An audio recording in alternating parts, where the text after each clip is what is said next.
بسم اللہ کی برکت کا واقعہ۔ کہا جاتا ہے کہ کسی علاقے میں قحط سالی پیدا ہو گئی۔ اس قحط سالی کی لپیٹ میں نہ صرف انسان بلکہ چرند و پرند سب اس کا شکار ہو گئے۔ مویشی مالکان بے حد پریشان تھے۔ اس دوران ایک مسجد کے مولوی صاحب نے جمعہ کے خطبے میں نہایت یقین کے ساتھ یہ بات بتائی کہ اللہ کا نام لے کر یعنی بسم اللہ پڑھ کر دریا کو حکم دیا جائے تو وہ بھی نافرمانی نہیں کرتا۔ خطبہ سننے والوں میں ایک چرواہا بھی موجود تھا۔ مولوی صاحب کی یہ بات اس کے دل میں اتر گئی اور اس بات پر اس کا یقین کامل ہو گیا۔ اس نے واپس آ کر اپنی بکریاں کھولیں اور سیدھا دریا پر چلا گیا۔ اونچی آواز سے بسم اللہ الرحمن الرحیم پڑھا اور دریا کو کہا وہ اپنی بکریاں چروانے کے لیے دوسرے پار جانا چاہتا ہے، اور اسے کہا کہ مجھے اپنے اوپر سے گزرنے دے۔ یہ کہہ کر اس نے اپنی بکریوں کو لیا اور دریا پر چلتا ہوا دریا پار کر گیا۔ دریا کے دوسری طرف کا علاقہ گھاس سے بھرا پڑا ہوا، درختوں کے پتے بھی سلامت تھے کیونکہ کسی کو یہاں تک آنے کی رسائی نہیں تھی۔ اس نے خوب اچھی طرح اپنی بکریوں کو سیر کروایا اور واپس لوٹ آیا۔ پھر یہ اس کا معمول بن گیا کہ وہ بکریاں پار چھوڑ کر واپس آ جاتا اور شام کو جا کر بکریاں واپس لے آتا۔ اس کی بکریوں کا وزن دگنا چگنا ہو گیا۔ لوگ چونک گئے اور اس سے پوچھا کہ وہ اپنی بکریوں کو کیا کھلاتا ہے۔ وہ سیدھا سادہ اور صاف دل نوجوان تھا۔ اس نے صاف صاف بات بتا دی کہ جناب میں تو بسم اللہ الرحمن الرحیم پڑھ کر دریا پر چل کر اپنی بکریاں دوسری طرف چروانے لے جاتا ہوں۔ یہ بات سب نے سنی مگر کسی نے اس چرواہے کی بات پر یقین نہیں کیا کیونکہ یہ ناقابل یقین بات تھی۔ مگر بات ہوتے ہوتے مولوی صاحب کے پاس پہنچ گئی۔ مولوی صاحب نے اس چرواہے کو بلایا اور سارا ماجرا پوچھا۔ اس چرواہے نے مولوی صاحب کو ہی حوالہ بنا لیا کہ مولوی صاحب میں تو آپ کا شکریہ ادا کرنے والا تھا۔ آپ نے جمعہ کے خطبہ میں جو نسخہ بتایا تھا کہ بسم اللہ کہہ کر دریا کو بھی حکم دو تو وہ بھی انکار نہیں کرتا، تو میں تو بس آپ کے نسخے پر ہی عمل کر رہا ہوں۔ مولوی صاحب حیرت سے اس کے چہرے کو دیکھتے رہے۔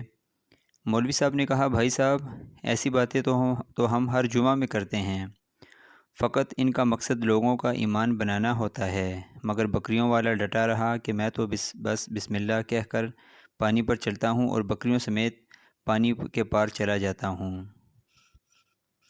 آخرکار مولوی صاحب نے صبح خود یہ تجربہ کرنے کی ٹھانی، جسے دیکھنے چرواہے سمیت پورا علاقہ بھی آ گیا۔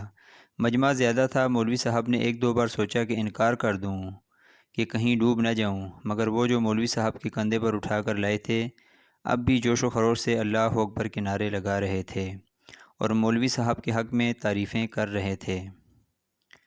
آخرکار مولوی صاحب نے اپنے ڈر کو دور کرنے کے لیے ایک رسا منگوایا۔